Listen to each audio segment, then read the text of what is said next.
Streaming live now on News8000.com. You're watching WKBT La Crosse. This is News 8 Now at noon.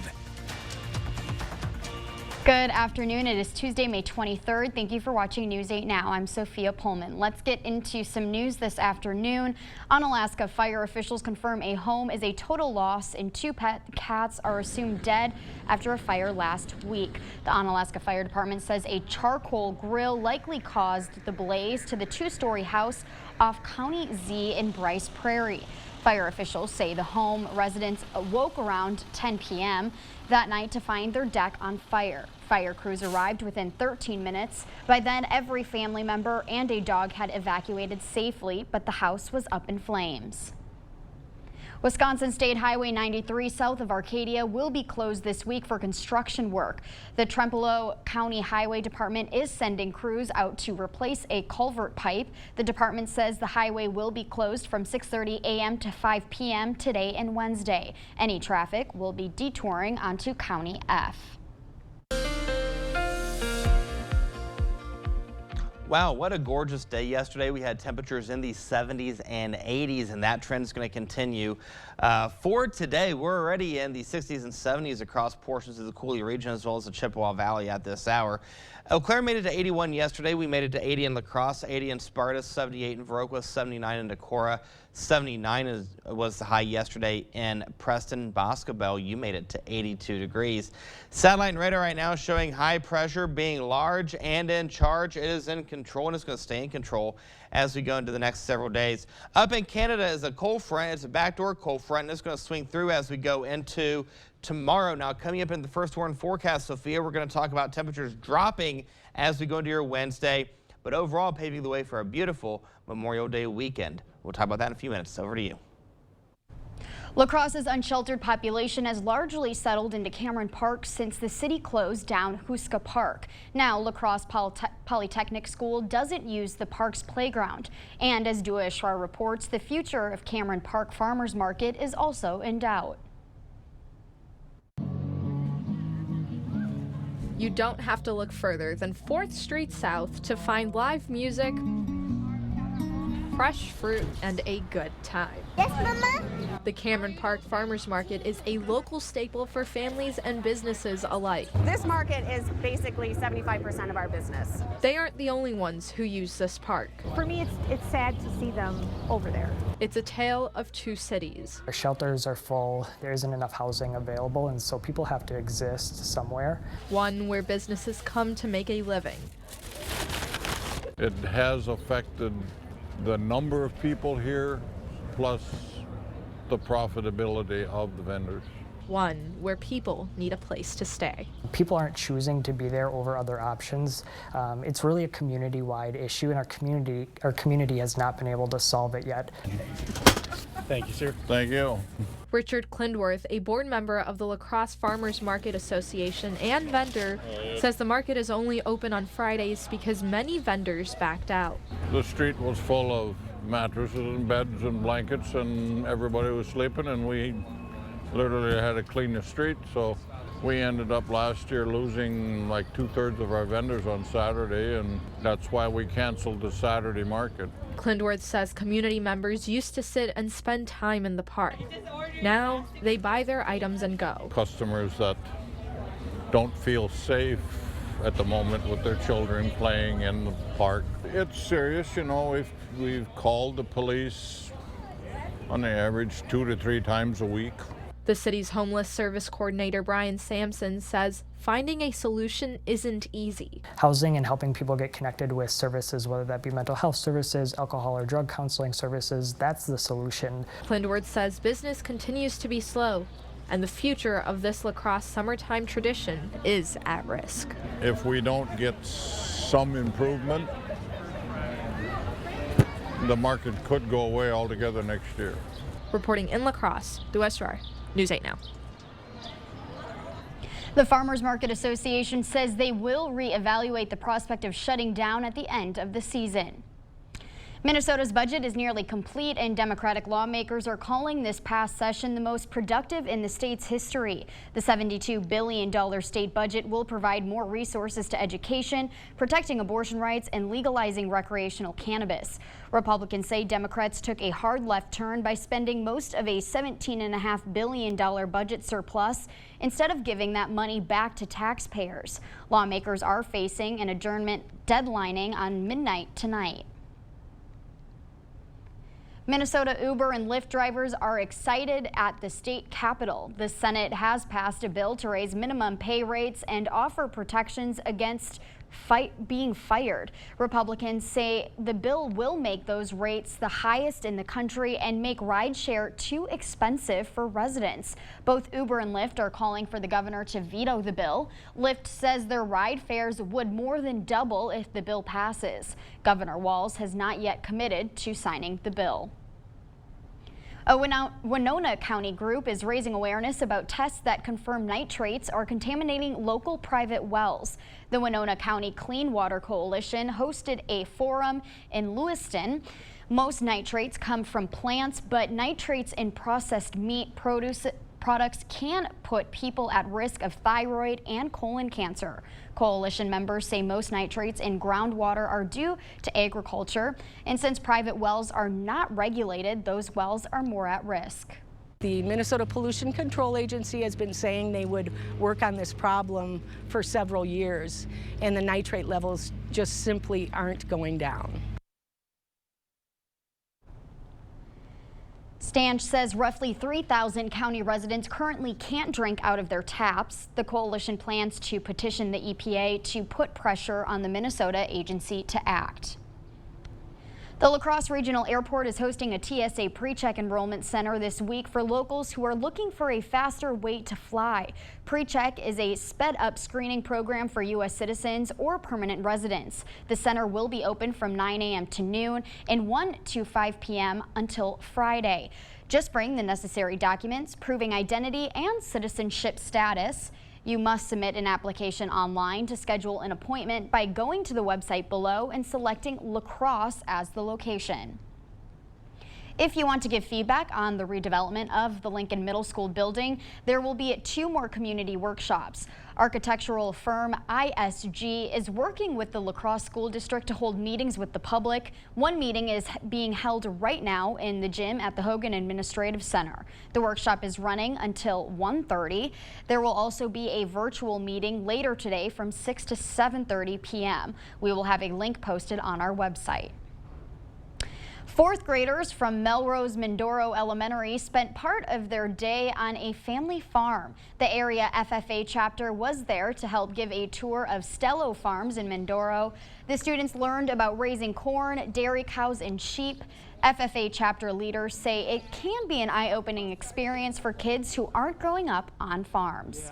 It's really important for them to understand where their food comes from and how they get it, because most kids don't really understand, there's a lot of work that goes into making their everyday food.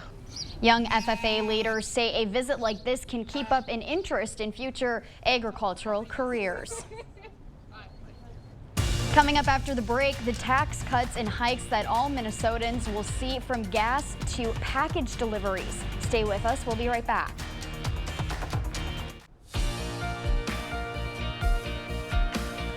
Democrats say their rebate checks, tax credits, and changes in Social Security income taxes represent the largest tax cut in Minnesota history. However, there are also taxes going up for most Minnesotans. Esme Murphy has details. It's very confusing. That is an understatement because Kim Cunningham lives in Minneapolis. She, like every person in the 7 Metro County area, will face a 1% sales tax hike on October 1st. Part of that is for housing, the rest for transportation. As taxes go up, our income should go up, but it doesn't always work that way. Increases that will affect everyone in the state include a new gas tax starting January 1st. That's linked to inflation. The increase could be 5 cents a gallon by 2027. That would increase the current state gas tax from 28.5 cents to possibly 33.5 cents a gallon. Another increase, there will be a delivery fee of 50 cents on packages valued at more than $100 starting July 1st. There's been a lot of back and forth on what this proposed delivery tax will include. Right now, it is, according to legislative aides, it will include taxes on deliveries of clothing over $100, even though there's no sales tax on clothing in Minnesota. It will not include deliveries over $100 of prepared food, regular food, and also baby supplies and medical supplies. I think they should also increase the minimum wage if they're going to increase taxes. Other consumers who didn't want to go on camera told us the same thing. But then there's Jen Tolliver, who offered this perspective. Personally, I believe taxes are an investment in our community, and I support them as long as I plan and I budget and I understand.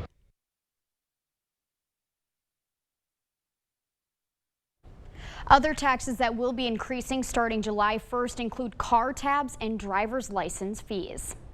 That's it for your afternoon consumer news. As we head to break, here's a live look at the New York Stock Exchange. Stay with us, more news is next.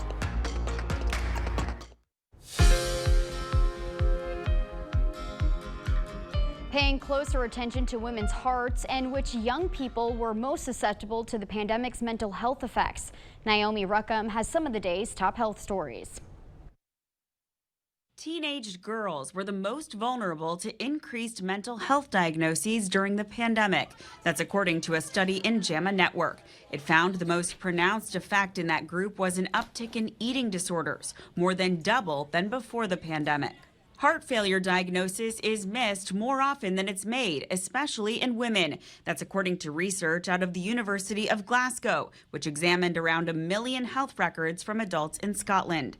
The findings suggest the majority of patients with heart failure die without ever having been diagnosed.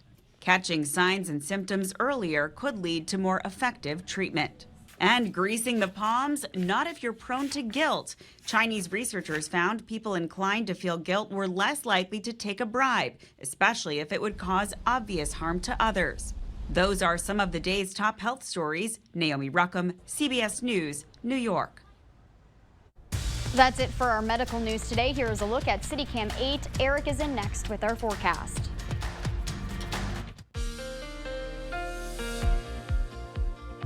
Well, if you're an allergy sufferer, and I'm right there with you, here's a look at the allergy forecast for today. Mulberry will be on the medium end. Oak and trees will be on the high end. The oak will go to the medium side as we go into your Wednesday. As we help you plan the remainder of your afternoon, we'll see temperatures in the upper 70s to low 80s by the 1 o'clock hour. We'll stay right around 81 by the mid to late afternoon hours. By the 11 o'clock hour, we go to 65 degrees. 1 a.m. We'll see that temperature in the upper 50s to low 60s. And if you look at the rain chance, it's non-existent, not just for today, but for the next several days. And the reason being is because we have a high pressure that's in charge right now. This is our weather maker right here as we go into your Wednesday. It's in the form of a backdoor cool front. So this is going to slide through and we'll drop the temperatures with highs in the mid to upper 60s for your Wednesday. So here's a look at your forecast for today. Starting with Sky Tracker, we'll see abundant sunshine throughout the day. As we go into your evening and overnight hours, we'll see mostly clear skies. There's your front. You can kind of see it inch its way into the Coulee region, and you can see that wind starting to shift out of the north and the northeast. And as I mentioned, that's what's going to keep us cool for the most part.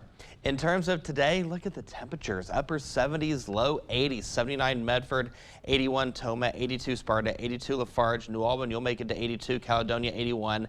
82 will be the high in Winona, 83 in Wabasha. So the first warn forecast for today, we'll see mostly sunny skies.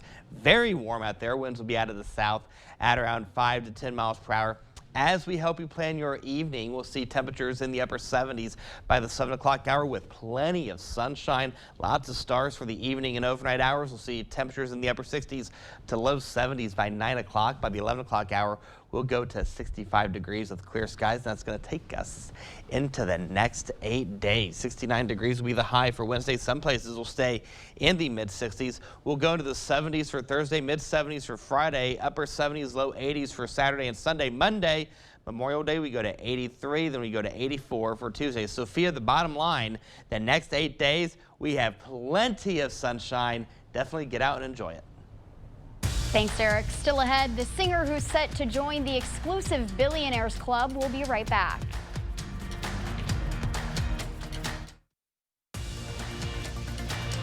The news continues on News 8 Now.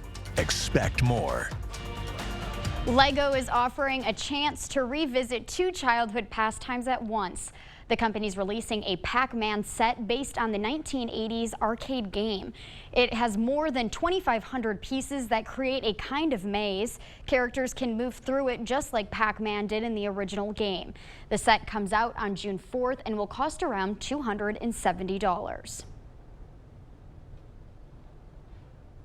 Taylor Swift's widely popular Eras Tour is tracking to be one of the highest grossing tours of all time. And that also is pushing Swift to become a member of the Billionaires Club. The tour is expected to boost her by about $500 million, and her prior net worth was estimated to be about $570 million. The tour is also making big money for host cities, which are collectively enjoying millions of extra dollars through food sales, hotel bookings, and transportation. Stay with us. We'll have one more check of your forecast when we return. One final look at the next 8 days. We stay in the upper 70s, low 80s for your Tuesday. Then we go into the mid to upper 60s for Wednesday as that front pushes through. We rebound back into the 70s as we go into the second half of the work week into the weekend. Sophia, over to you. Thanks, Derek, and thank you for watching News 8 Now. You can catch us again at 5 and 6. Have a great afternoon.